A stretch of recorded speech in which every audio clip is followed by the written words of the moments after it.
جہاں تک میں سمجھتا ہوں کہ آپ فرما رہے ہیں کہ احتجاجی تحریک کے حوالے سے لوگ بڑھتے ہیں، احتجاج میں جو ہے وہ ڈنڈے اور قیدیں ملتی ہیں اور انتخابات میں منصب اور ٹکٹیں ملتی ہیں، اس میں بڑا فرق ہے۔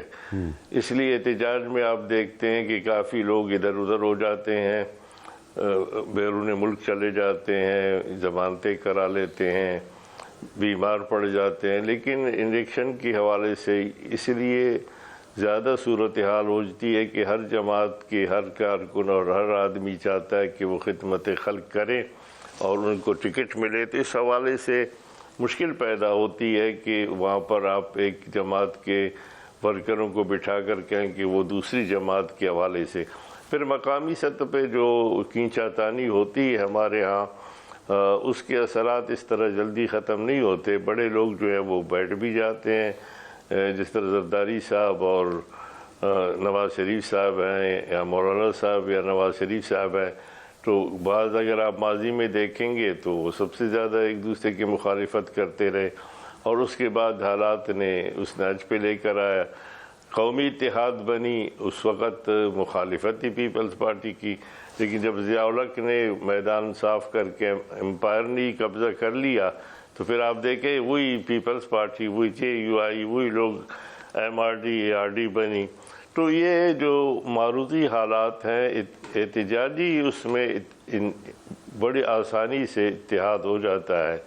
اور جہاں پر سیٹوں کا مسئلہ ہے وہاں پر میرے خیال میں آخری حد تک اتحاد مکمل طور پر ممکن نہیں ہے، اور اگر اتحاد ہو بھی تو اس کی شکل جو ہے وہ سیٹ ایڈجسٹمنٹ کے حوالے سے سامنے آتا ہے۔ دوسری بات جو آپ نے فرمائی ہے کہ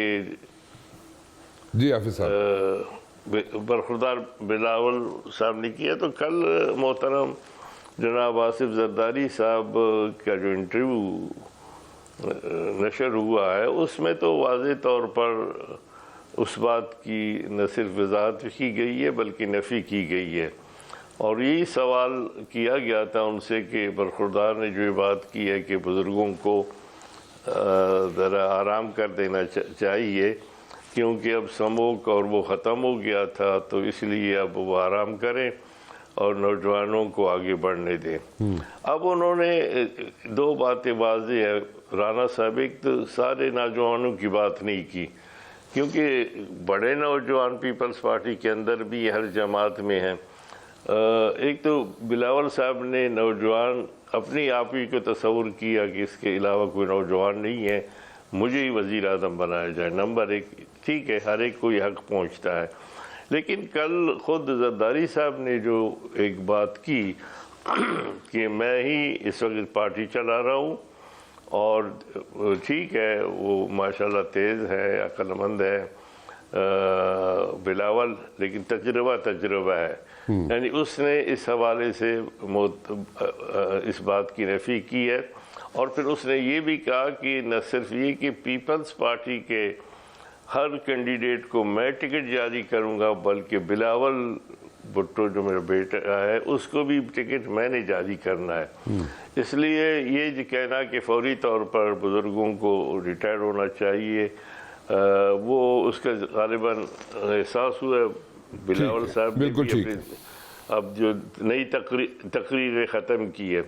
اور پھر میرے ایک اور شو میں بھی ہمارے